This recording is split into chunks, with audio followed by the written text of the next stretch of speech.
150 साल जीने की इच्छा। माइकल जैक्सन 150 साल जीना चाहता था। किसी से हाथ मिलाने से पहले दस्ताने पहनता था। लोगों के बीच में जाने से पहले मुंह पर मास्क लगाता था। अपनी देखरेख करने के लिए उसने अपने घर पर 12 डॉक्टर्स नियुक्त किए हुए थे, जो उसके सर के बाल से लेकर पांव के नाखून तक की जांच प्रतिदिन किया करते थे। उसका खाना लेबोरेटरी में चेक होने के बाद उसे खिलाया जाता था। स्वयं को व्यायाम करवाने के लिए उसने 15 लोगों को रखा हुआ था। माइकल जैक्सन अश्वेत था। उसने 1987 में प्लास्टिक सर्जरी करवाकर अपनी त्वचा को गोरा बनवा लिया था। अपने काले माँ बाप और काले दोस्तों को भी छोड़ दिया। गोरा होने के बाद उसने गोरे माँ बाप को किराए पर लिया और अपने दोस्त भी गोरे बनाए। शादी भी गोरी औरतों के साथ की।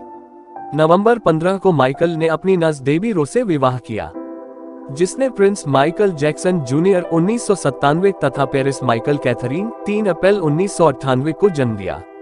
वो 150 साल तक जीने के लक्ष्य को लेकर चल रहा था। हमेशा ऑक्सीजन वाले बेड पर सोता था।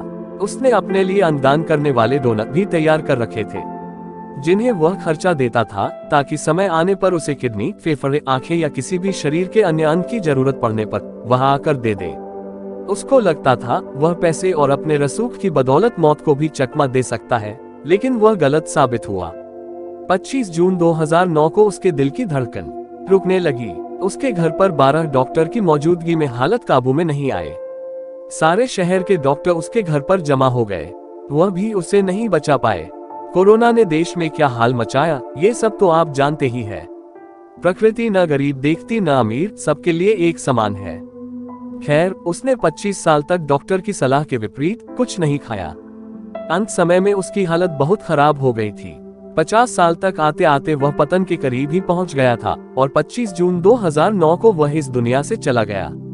जिसने अपने लिए 150 साल जीने का इंतजाम कर रखा था, उसका इंतजाम धरा का धरा रह गया।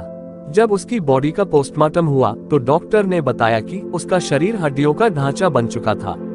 उसका सिर गंजा था, उसकी पसलियां, कंधे, हड्डियां टूट चुके थे, उसके शरीर पर अनगिनत सुई के निशान थे। प्लास्टिक सर्जरी के कारण होने वाले दर्द से छुटकारा पाने के लिए एंटीबायोटिक वाले दर्जनों इंजेक्शन उसे दिन में लेने पड़ते थे। माइकल जैक्सन की अंतिम यात्रा को 2.5 अरब लोगों ने लाइव देखा था। यह अब तक की सबसे ज्यादा देखे जाने वाली लाइव ब्रॉडकास्ट है। माइकल जैक्सन की मृत्यु के दिन यानी 25 जून 2009 को दोपहर के 3:15 पर विकिपीडिया, ट्विटर और AOL के इंस्टेंट मैसेंजर यह सभी क्रैश हो गए थे। उसकी मौत की खबर का पता चलते ही गूगल पर 8 लाख लोगों ने माइकल जैक्सन को सर्च किया। ज्यादा सर्च होने के कारण गूगल पर सबसे बड़ा ट्रैफिक जाम हुआ था और गूगल क्रैश हो गया। 2.5 घंटे तक गूगल काम नहीं कर पाया। मौत को चकमा देने की सोचने वाले हमेशा मौत से चकमा खा ही जाते हैं। सार यही है, बनावटी दुनिया के बनावटी लोग कुदरती मौत की बजाय बनावटी मौत ही मरते हैं। वो कहते हैं ना, क्यों करते हो गुरूर अपने 4 दिन के ठाठ पर, मुट्ठी भी खाली रहेंगी जब पहुंचोगे घाट पर। धनवान होना गलत नहीं है, बल्कि सिर्फ धनवान होना गलत है। सभी सब भेड़ की चाल चल रहे हैं। किसी को यह नहीं पता कहां से आए थे, कहां जाना है, क्यों जाना है। जीवन जीने का लक्ष्य मात्र भौतिक सुख सुविधा ही रह गया है। अपने जीवन के पिछले 5 मिनट से रिवाइंड कीजिए और देखिए क्या पाया आपने। थोड़ा चिंतन करें और सोचें, आपके जीवन का लक्ष्य क्या है। कोरोना काल में कई बड़ी हस्तियों के मोह भंग हुआ, जिन्होंने अपनी संपत्ति अथवा मोटे पैसे देने वाली नौकरी त्यागी और जीवन आध्यात्मिकता में लगा दिया। इस काल ने जीवन जीने का नजरिया बदला। हमारे भारतीय दर्शन शास्त्र में चार्वाक एक दार्शनिक रहे हैं, जिनका दर्शन कहता है कि एक ही जीवन है जो प्रत्यक्ष दिख रहा है, वही सत्य है। इसीलिए चाहे उधार लेकर घी पियो, बस सुखी से रहो। लेकिन आज के समय इतने प्रमाण मिल चुके हैं कि हम पुनर्जन्म के कर्मों के आधार पर इस जन्म में सुख, शांति अथवा दुख भोगते हैं।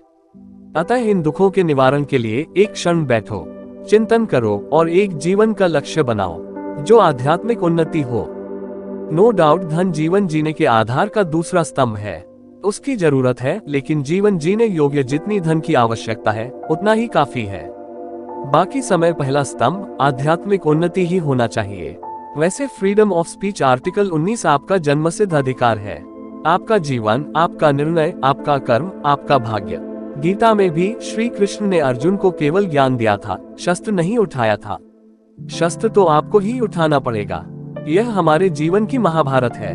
आप सब हो अर्जुन और यह आध्यात्मिक ज्ञान है श्री कृष्ण। आज की इस कहानी से आपके अंतर्मन की आवाज और बुद्धि क्या कहती है, कमेंट बॉक्स में लिखें। आइए जिंदगी को पकड़ें, इससे पहले कि जिंदगी हमको पकड़ ले।